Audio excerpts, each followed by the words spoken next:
Hello, welcome to gate tutorials. एक और triple integration का सम जो बेस्ड ऑन है सिलेंडर और एरिया कॉमन टू स्पीयर का इक्वेशन दिया है।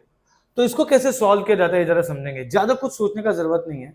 ट्रिपल इंटीग्रेशन है तो ऑब्वियसली ट्रिपल इंटीग्रेशन यूज करेंगे, लेकिन आपको यह समझना है कि लिमिट्स क्या होगा। तो अगर मैं इधर की बात करूं, मेरे पास है x square plus y square plus z square is equal to a square, और मेरे पास है x square plus y square is equal to a x. ठीक है, अब ये दोनों ही इक्वेशन को अगर मैं ध्यान से देखूं तो ये क्या बन रहा है, देखो जरा। अगर मैं इतने पार्ट की बात करूं तो ये हो जाएगा, this will become r square plus z square is equal to a square. Okay, and उस वजह से z square will be a square minus r square and z will be plus minus under root of a square minus r square. मतलब अगर मुझे cylinder के लिए solve करना है वॉल्यूम कॉमन टू, तो सिलेंडर का मतलब होता है आर थीटा जेड, हमेशा याद रखना। Okay, r theta z. और अगर आर थीटा जेड चाहिए तो मुझे पता होना चाहिए कि सिलेंडर में होता क्या है। So for cylinder we have x is equal to r cos theta, y is equal to r sin theta, z is equal to z and dx dy dz हो जाएगा r dr d theta dz। Simple. Okay, तो ये मुझे चाहिए, तो r theta और z चाहिए, तो मेरे पास z मिल चुका। r मेरा क्या होगा वो मैं आपको बताता हूं। पहले तो ये देख लीजिए, ये हो जाएगा r square is equal to a r cos theta, तो एक आर हो गया कैंसिल, मतलब आर मुझे मिल गया ए कॉस थीटा। तो मेरे पास आर भी अवेलेबल है। तो अगर मैं इसका डायग्राम बनाऊं, ठीक है, तो इस तरफ इधर होता है राइट साइड होता है r is equal to a cos theta. Double integration में हमने सीखा है। तो इसका जो स्टेप स्टार्ट होगा वो कहां से स्टार्ट होगा? ऑब्वियसली जीरो से स्टार्ट होगा। ओके, तो मुझे आर भी मिल गया। तो मैं अगर यहां पे लिखूं आई इज इक्वल टू, ठीक है, आर थीटा और जेड, तो मुझे पता चल जाएगा कि आर जो है मेरे पास वो क्या है? R is from zero to what? A cos theta. अच्छा, थीटा क्या है मेरे पास? थीटा इज फ्रॉम, ये कहां से कहां तक जा रहा है? अब देखिए कहां से कहां तक जाएगा ये पूरा ये देखो, यहां से पूरा पार्ट, मतलब मैं इसको अगर ऐसे कर दूं 0 टू पाई बाई टू और इंटू टू, है ना, इंटू टू, मतलब ये यहां पे भी जाएगा, यहां से पूरा जाने वाला है। ठीक है, मतलब ये पूरा एक राउंड। ठीक है, तो -3 पाई बाई टू लिखो, या तो 0 टू पाई बाई टू लिख के इंटू टू कर दो। ठीक है, ओके, एंड मैं यहां पे लिख देता हूं थीटा जो होगा twice of theta 0 to pi by two लिख दूंगा मैं। एंड मेरे पास z जो है वो सीधा पता चल रहा है प्लस माइनस है, तो minus under root of a square minus r square and positive of a square minus r square z square d Z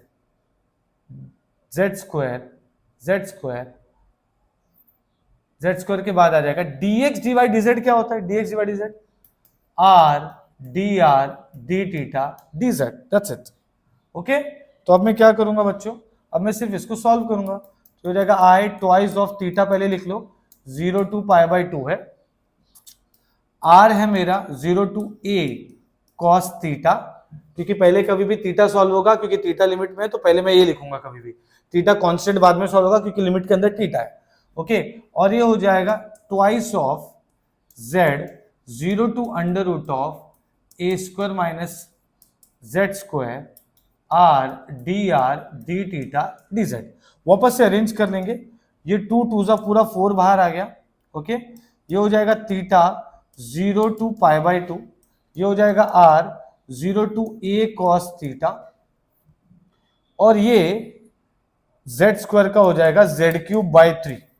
तो जेड क्यूब बाई 3 मतलब 0 to under root of a square minus r square d r d theta, simple, d r d theta. यहां पे भी पहले मैं लिख देता हूं डी आर, ठीक है, मतलब d z d r and then d theta. Okay, arrange कर दिया मैंने।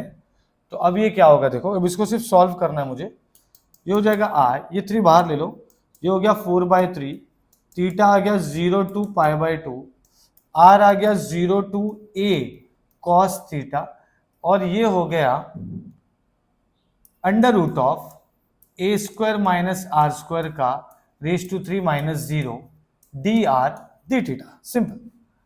और आगे इसको सॉल्व करेंगे ऐसे, खाली सिंप्लीफाई करना है, ट्रिपल इंटीग्रेशन जैसा करते हैं ना वैसे पूरा सिंप्लीफाई करना है।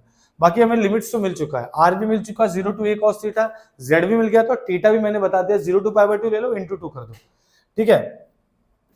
तो अब ये क्या हो जाएगा, ये हो जाएगा थीटा 0 to π/2, और ये हो जाएगा r 0 to a cos theta, ये हो जाएगा a square minus r square raise to 3/2 d r d theta. Okay, raise to 3/2 हो गया क्योंकि रेज टू हाफ है ये a square minus r square. अब मैं क्या करूंगा, अब मेरा काम क्या है, अब मेरा काम है इसको और सिंप्लीफाई करना। तो ये 4/3 हो गया, थीटा 0 to π/2, मेरे पास a square minus r square है, मैं a square minus r square को अगर मैंने t ले लिया तो मेरा शायद काम आसान हो जाएगा। तो चलो मैं पहले वही कर लेता हूं, मैं इसको ले लेता हूं, a square minus r square को मैंने t ले लिया। ओके, ठीक है। और मेरे पास अगर हम लोग ध्यान से देखेंगे तो मेरे पास एक r जो है ना यहाँ पे पड़ा है अभी भी, ठीक है। तो मेरे पास एक r है अभी भी यहाँ पर। ओके, तो मैं वो यहाँ पे लिख लेता हूं, एक r है, एक r है, ठीक है। ओके, तो अभी मैंने अगर ले लिया a square minus r square को t ले लिया, तो ये क्या हो जाएगा basically, this will become what, 0 - 2r dr is equal to dt, मतलब r dr is equal to dt by -2, मतलब ये मैं ले सकता हूं। And when r is equal to 0, जब ये r इज इक्वल टू 0 है ना, r इज इक्वल टू 0, तो ये क्या हो जाएगा, t क्या हो जाएगा, t हो जाएगा a स्क्वायर, ध्यान से देखो, ठीक है, t हो जाएगा a स्क्वायर। ओके, और अगर मैं बोलूं r है a cos थीटा, तो t क्या हो जाएगा, t हो जाएगा, r है अगर a cos थीटा तो ये हो जाएगा a square minus a square cos square theta, मतलब t हो जाएगा a square 1 minus cos square theta, मतलब t हो जाएगा a square sine square theta. Simple.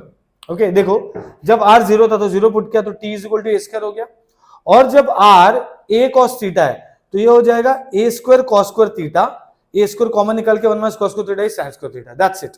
अब मैं लिमिट चेंज कर दिया हूं तो मैं इसको लिखूंगा, तो ये बेसिकली क्या हो जाएगा,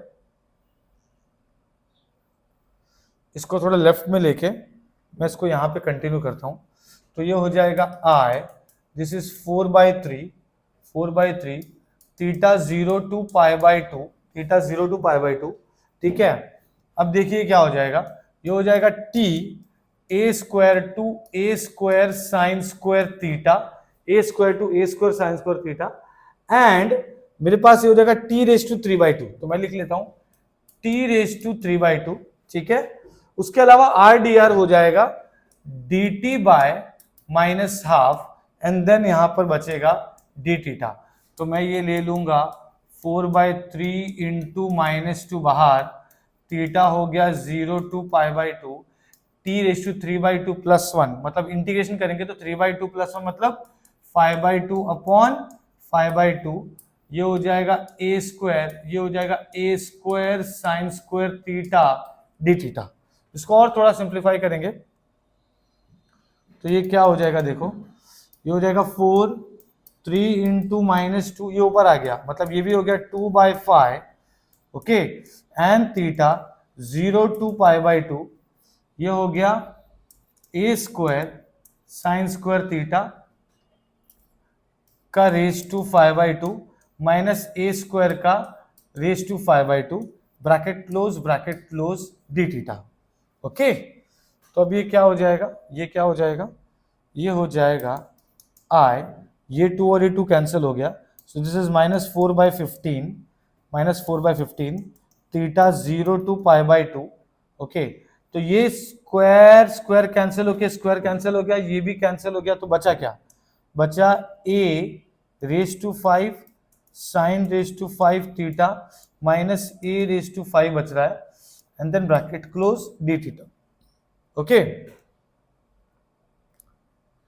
ओके, तो अब ये क्या हो जाएगा?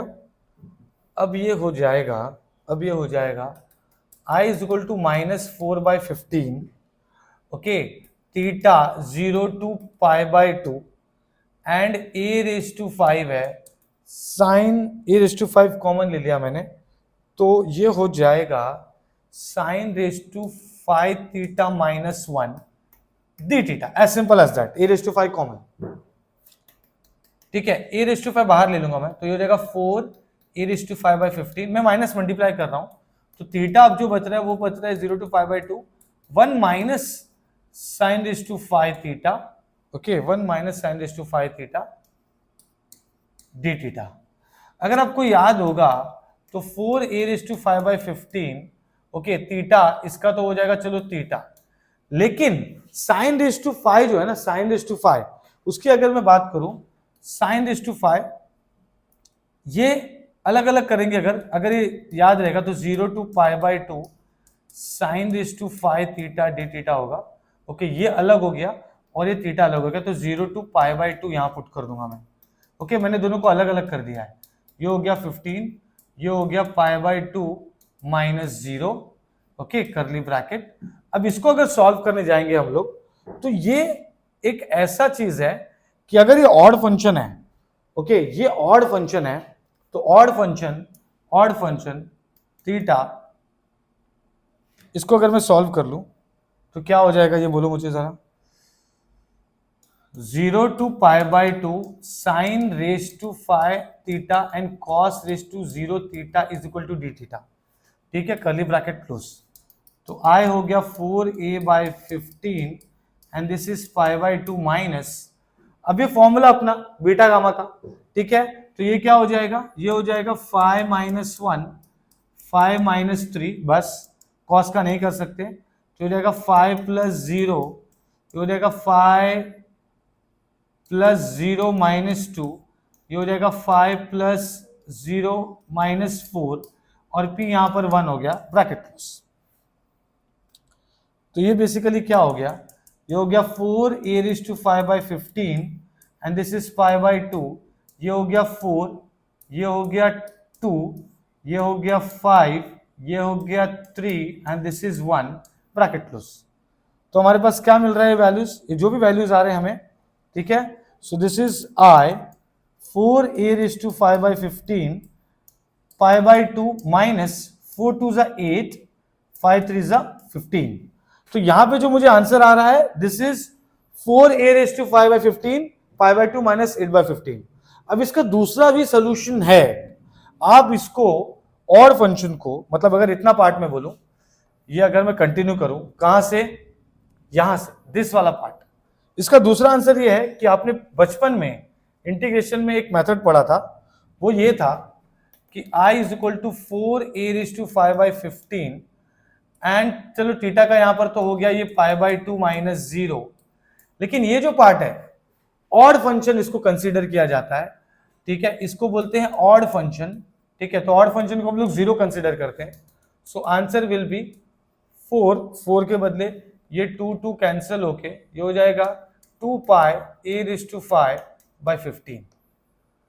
तो आपको ये आंसर टेक्स्ट बुक में मिलेगा, ये आंसर आप डायरेक्टली इसको ऑड फंक्शन कंसीडर करके इसको 0 लिख सकते हैं, ठीक है, so this is also allowed, okay, I hope आपको ये समझ में आया होगा, ठीक है, मेथड तो समझ में आ गया होगा, तो इसको ऐसे सॉल्व किया जाता है, this is how we can solve the cylinder sum, ठीक है, चलो, आई होप आपको समझ में आया, प्लीज लाइक एंड सब्सक्राइब।